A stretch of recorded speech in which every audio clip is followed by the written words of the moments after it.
murders of his parents, Rob and Michelle Reiner. Plus, tourists trapped in Mexico told to shelter in place as violence erupts after a powerful cartel leader is killed.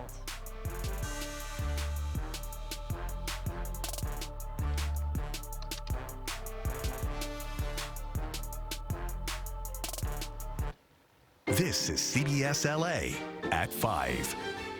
Good evening, and thank you for joining us. I'm Pat Harvey. And I'm Rudabeh Shabazi. For the first time, we saw Nick Reiner in court today, facing charges in the deaths of his parents, Rob and Michelle Reiner. CBS LA's Jeff Nguyen is live in downtown LA now with Nick Reiner's plea. And what happens next in the case? Jeff? Pat and Rudabeh, Nick Reiner entered his plea in court today after he previously parted ways with his high-profile attorney. And during a brief hearing, he only said one word. A plea of not guilty is entered on behalf of Mr. Reiner. For the first time, we see Nick Reiner in court after his arraignment had been postponed twice. He's charged with murder of his parents, filmmaker Rob Reiner and his photographer wife Michelle, in their Brentwood home back in December. The judge asked Reiner if he understood his public defender's request to waive his rights to a speedy trial. Within 30 calendar days of April 29th. Former federal prosecutor Nima Rahmani says that short exchange is very different from Reiner's court appearance last month when a sketch artist depicted him in shackles.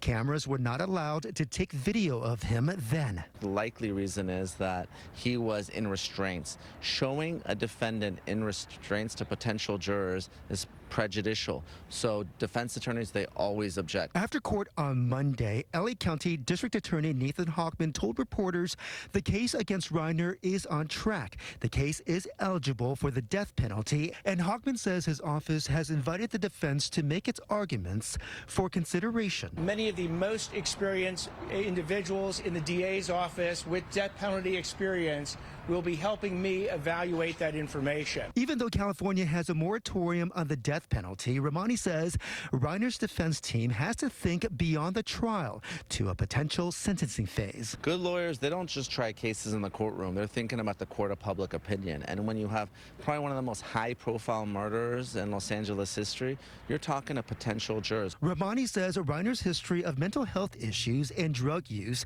may have played into the decision to allow him to appear on camera. If you're the defense in this case, you want to show someone who's sympathetic. Reiner is scheduled back in court on April 29th for a pretrial hearing, but Hochman expects his defense team will ask for another extension. Because of the volume of the discovery that will have to be gone through by defense counsel, by the fact that we're still waiting for the coroner's report. Investigators have not said what they believe the motive in this case is. Reiner is currently being held without bail as he awaits trial. We're live in downtown Los Angeles. Jeff Nguyen, CBS LA. Thank you so much, Jeff. And developing now, new video shows passengers stranded at the airport in Guadalajara after the killing of a cartel leader triggered a wave of violence across Mexico. CBS LA's Luz Delia Caballero is at LAX, where she spoke with travelers who were able to make it out. Luz Delia. And a lot of those travelers we spoke to were coming into LAX from Guadalajara, Mexico. They say that today a much different story than yesterday. And while there is uncertainty, they take comfort in knowing that the community has shown up for them in a very positive way. Thick black smoke rising over the skyline, empty streets, businesses shuttered. That was a retaliatory scene Sunday in Puerto Vallarta after Mexican forces killed cartel kingpin El Mencho during a major operation in Jalisco. Yesterday felt uneasy. We spoke with travelers coming into LAX from Guadalajara who weren't prepared to go on camera. Everything's shut down, all the roads are closed. They stayed the night though, and when Monday morning came, they saw the aftermath. When we left, you just saw pretty much the rubble, and I felt a little worse. But they found comfort in acts of kindness coming from the people in Mexico. Everything was closed. There was no food. The neighbor that was there was like, hey, we're staying right next door.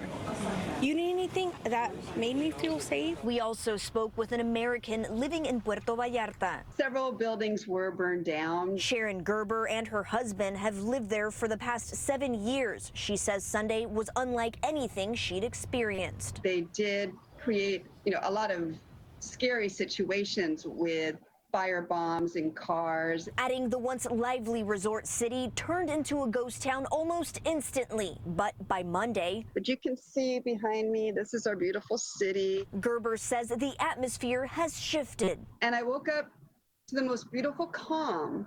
The birds were chirping, the sun was out, the smoke had cleared. The government has been moving diligently to get all the burnt out vehicles off the roads, opening up the roads. The airport is reopened. And while the U.S. warning remains in effect, she says Monday feels far more normal. There's some cars that are now driving a little bit now on our highway. We are Puerto Vallarta and we're strong. We'll recover from this too. And U.S. airlines have canceled dozens of flights since this all broke out, but we can confirm that they have since resumed. Since our time here at LAX, we've seen at least one flight canceled and a handful of them delayed. Reporting live in LAX, Lustelia Caballero, CBS LA. All right, thank you so much, Lutelia. But the violence in Mexico is just one of the problems for travelers right now. Coming up at 5:15, the East Coast blizzard that's closing airports, leading to a ripple effect across the country. No snow in our forecast, but there is a warm-up on the way. And meteorologist Evelyn Taft has the details in your next weather forecast. Ev.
Evelyn, thank you.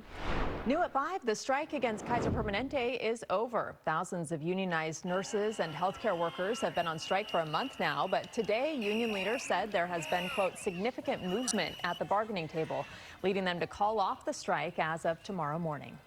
Well, a speeding car plows into a crowd and then shots are fired. It was all caught on camera in Redlands over the weekend. A warning, we'll be showing video of that car hitting several people. CBS LA's Joy Benedict spoke with someone who saw it happen.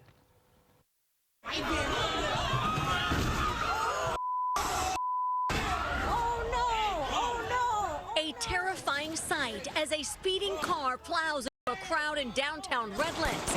Then gunfire rings out. Seeing it was pretty scary because shots being popped off. Redlands is a really calm city, and you don't really see that happening much here. Eric Gonzalez was on Citrus Avenue when the bars closed, and he says fights broke out, ending in this. Laying on the floor, couldn't breathe.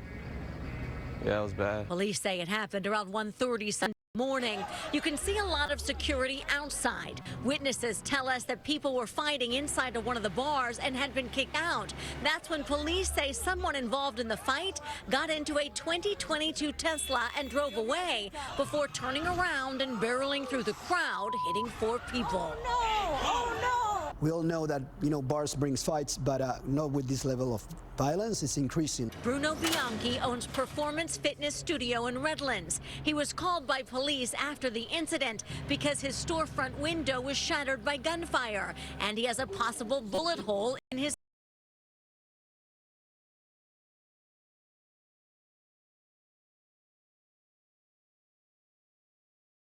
ceiling. He says it's thousands of dollars in damage. Today, nobody got hit, but how many more incidents are going to happen until someone gets hit? People think they can get away with stuff.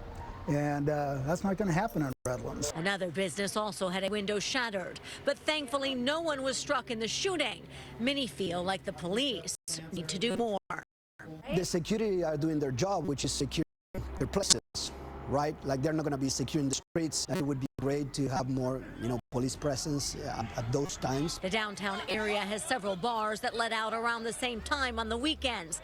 And although fellow business owners aren't faulting their neighbors, they say they don't want this to become a habit in their community. In this location, it was kind of like a nice city, family oriented and so on. And people is not used to this. Investigators tell me they are still looking for the shooter as well as the driver of the Tesla involved in the hit-and-run crash. They say all 4 people injured by that vehicle remain hospitalized.